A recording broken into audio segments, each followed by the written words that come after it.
Olá, gente. Gente, a doença mista do tecido conjuntivo, ou a síndrome de Sharp, ela é considerada a doença do tecido conjuntivo menos comum, né? Talvez pela dificuldade de estabelecer o diagnóstico dessa doença, tá? E muitas vezes a própria doença mista do tecido conjuntivo, na sua evolução, acaba adquirindo características predominantemente de lúpus, por exemplo, né, de dermatomiosite, de esclerodermia, tá? Então vamos falar um pouquinho sobre ela. Ela é mais frequente em mulheres, tá? Assim como as outras, né? Próximo ali da terceira década, e não há uma predileção racial. Isso é importante, né, gente? O lúpus sistêmico ele tem um predomínio, por exemplo, de acometer, por exemplo, pacientes negras, né? Da etiopatogenia da doença, gente, a gente sabe que ele está associado ao anticorpo anti-U1-RNP, né? Que ele é uma fração ali de um antígeno nuclear, né? O RNP é uma fração do RNA, tá? Então ele está associado a esse anticorpo contra esse antígeno nuclear, essa ribonucleoproteína, né? O 1-RNP, tá? Também está associado ao HLA-DR4, ao HLA-DR1, né? Menos frequente ao HLA-DR2. Esses HLA, gente, são bastante frequentes também nas doenças autoimunes, né?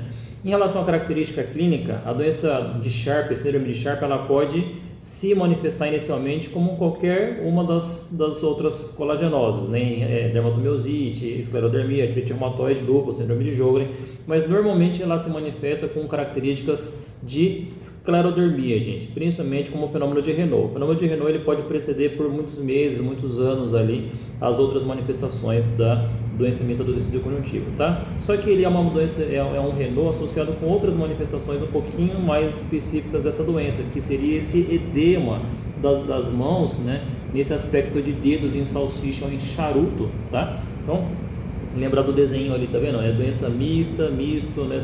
Dedinhos em charuto, tá? Dedinhos em salsicha, tá? E depois esse edema das mãos, né? Ele acaba evoluindo por uma esclerose, né? Uma esclerodactilia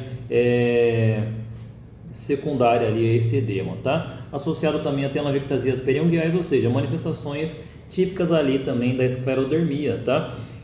Associação também com, normalmente os pacientes, além de fenômenos de Renault, além de edema de mãos, além de dedos em salsicha, evoluindo para uma esclerose, associado a mialgia, que pode variar de moderada a intensa, tá? Associada a uma fraqueza, associada às vezes a sintomas esofágicos, associado a uma artralgia, uma poliartralgia também, tá? Então, a poliartralgia, ela é frequente nesses pacientes, mas ele pode também evoluir para um espectro de uma artrite franca, né, até uma artrite mutilante.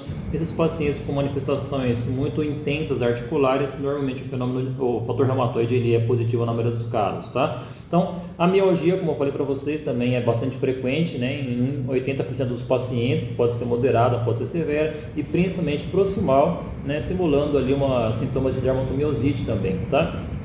E esses pacientes eles podem apresentar elevações ali das enzimas musculares, elevação de CPK. Associado a esses sintomas, então uma febre baixa, manifestações de outras doenças, né? Então as calcinoses, fotossensibilidade do lúpus, racho malar do lúpus, dermatomiosite, né? Presença de alopecias, úlceras orais, enfim, é uma ampla variedade ali de manifestações clínicas, tá?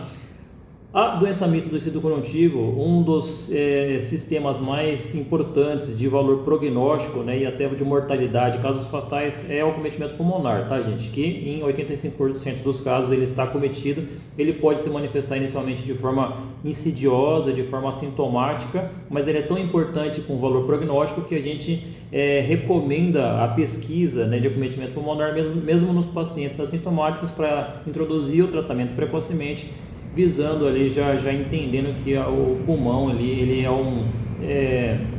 ele dita ali, né, o prognóstico da doença, tá? Principalmente na forma de hipertensão pulmonar, né, mas pode se apresentar como outras manifestações, doenças pleurais, tá? Doença intersticial, tá? Hemorragia alveolar, né? Então a hipertensão pulmonar ele confere um pior prognóstico, é insidioso. Eco, tá vendo, gente? Mesmo nos pacientes assintomáticos, por causa do prognóstico, né? E um terço dos pacientes eles já apresentam algumas alterações no raio-x, dessas alterações intersticiais na base pulmonar, tá? Então, alterações na tomografia já também evidentes, né, no padrão in vitro fosco, mas é importante sempre investigar ali o sistema o pulmonar nesses pacientes, tá? A parte cardíaca também ele pode ser acometida na forma de pericardite, prolapso mitral, alterações de condução, miocardite, enfim, outras manifestações também. O trato gastrointestinal, principalmente na forma de hipomobilidade esofágica, refluxo, azia, enfim, que são manifestações ali da esclerodermia. Lembra que a gente falou assim que então a doença do tecido conjuntivo ele tem muitas manifestações iniciais da esclerodermia, tá? O acometimento renal também normalmente ele não é tão frequente assim. Isso eles consideram até a doença mista do tecido conjuntivo uma doença com prognóstico melhor em relação ao lúpus, pelo esse menor acometimento renal, né, desses pacientes. Normalmente eles são assintomáticos. Quando acomete o rim, né, na síndrome de Sharp, ele também tem um pior prognóstico, mas normalmente eles são assintomáticos e as manifestações severas são incomuns, tá? A manifestação hematológica pode se manifestar como anemia, leucopenia, trombocitopenia também, tá? As manifestações do sistema nervoso, elas não são comuns. A manifestação mais comum de acometimento do sistema nervoso periférico é a neuralgia do trigêmeo, e a neuralgia do trigêmeo, que acomete 25% das pacientes, pode até preceder as outras manifestações ali da doença mista do tecido conjuntivo, e também associação com síndrome de Sjögren em pelo menos 50% das pacientes, normalmente com manifestações leves a moderado, tá? Agora, em relação a outras epidemiologias, né? Então a doença mista na gestação. Então a gente considera que ele tem ali uma chance incomum ali, né, de lúpus neonatal para essas gestantes e um risco moderado para a mãe. Em relação à infância, gente, ele tem características epidemiológicas semelhantes e clínicas também. Então é mais comum no sexo feminino, ele numa média de idade de 11 anos mais ou menos, e ele tem as mesmas manifestações iniciais: poliartralgia, edemas de mãos, dedos em salsicha, esclerodactilite, fenômeno de Renault, mialgia, né, fraqueza muscular, alterações esofágicas, né. Umas características interessantes é que a hipertensão pulmonar, que é bem preocupante no adulto, ele é rara na infância. Só que o envolvimento renal nesses pacientes ele é mais frequente e mais severo, tá? As manifestações hematológicas, como anemia, leucopenia, trombocitopenia também são comuns nesses pacientes, né? A remissão completa da doença nesses pacientes é incomum, mas considera uma evolução mais favorável, né, com uma menor mortalidade, né, para as crianças, tá bom? Dos exames laboratoriais, gente, lembrar sempre de investigar a parte pulmonar, né? Então raio-x, eco, tomo, teste de função pulmonar. Lembrar que é um fator prognóstico a parte pulmonar, né? Normalmente a gente encontra ali elevados títulos de fator antinúcleo e elevados títulos de anti-1-RNP, tá? Lembrar que ele não é específico da doença mista. Lúpus pode ter, esclerodermia pode ter positividade para o anti-1-RNP, até algumas infecções virais pode produzir anticorpos que reagem de forma cruzada ali com o anti-1-RNP, tipo o citomegalo, Epstein-Barr, né? Então lembrar que ele não é específico, tá? Fator reumatoide presente em 70% dos pacientes, lembrar naqueles pacientes principalmente que têm as manifestações articulares mais exuberantes, né? E a presença, olha que interessante, né, desses marcadores específicos de lúpus sistêmico, né, de esclerodermia, tá vendo? Anti-dsDNA, anti-SM do lúpus, né, anti-SCL70, né, anti-topoisomerase também da esclerodermia. Normalmente, quando presentes, a gente considera até como se fosse um critério negativo para o diagnóstico da doença, um critério de exclusão. Diferentemente do lúpus, olha que interessante, o complemento nesses pacientes, ele está normal, está elevado. No lúpus a gente sabe que no lúpus sistêmico ele pode estar consumido, né? A biópsia depende da lesão clínica, né, que a gente vai biopsiar, mas ele pode ter a característica de uma vasculopatia, ele tem características também de interface, simulando ali uma dermatomiosite, simulando um lúpus também, tá? Fibrose, simulando uma esclerodermia. Os diagnósticos diferenciais, principalmente nessas outras doenças que cursam com esclerose cutânea, a síndrome PONH, se lembra a síndrome PONH, gente, né?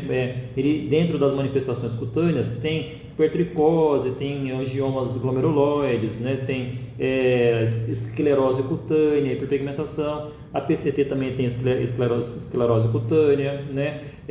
Que mais? A própria esclerodermia, né? A fasciite eosinofílica, tá? Então, esses são os diagnósticos diferenciais. O tratamento vai depender muito, acho que das manifestações predominantes ali do paciente, mas anti-inflamatório não hormonal, às vezes para artrites, tá? Corticosteroides em baixas doses para manifestações cutâneas, em altas doses para outros sistemas de órgãos de risco também, tá? Mas MTX, azatioprina, hidroxicloroquina, se por exemplo tiver uma manifestação predominantemente de lúpus. Agora, para os sintomas específicos, tipo fenômeno de Renault, aquecimento de mãos, bloqueador de canal de cálcio, pentaoxifilina, enfim, tá? Para hipertensão pulmonar, né, bloqueador de canal de cálcio, inibidor da enzima conversora de angiotensina. O que é interessante é que eles não recomendam o uso de anti-TNF, porque o anti-TNF ele pode induzir ali um lúpus símile, tá? Então, se for optar por algum tratamento, né, não usar os anti-TNF para esses pacientes, tá? O prognóstico, então, ele tem se comparado para o lúpus, ele tem um curso menos agressivo, né? Vamos lembrar do menor acometimento renal, mas lembrar das outros sistemas acometidos, principalmente pulmonar, e igual essa última informação, né, essa hipertensão pulmonar ele é o que determina ali o prognóstico, mortalidade desses pacientes, ele é responsável pela maioria dos casos fatais. Certo, gente? Então, síndrome de Sharp.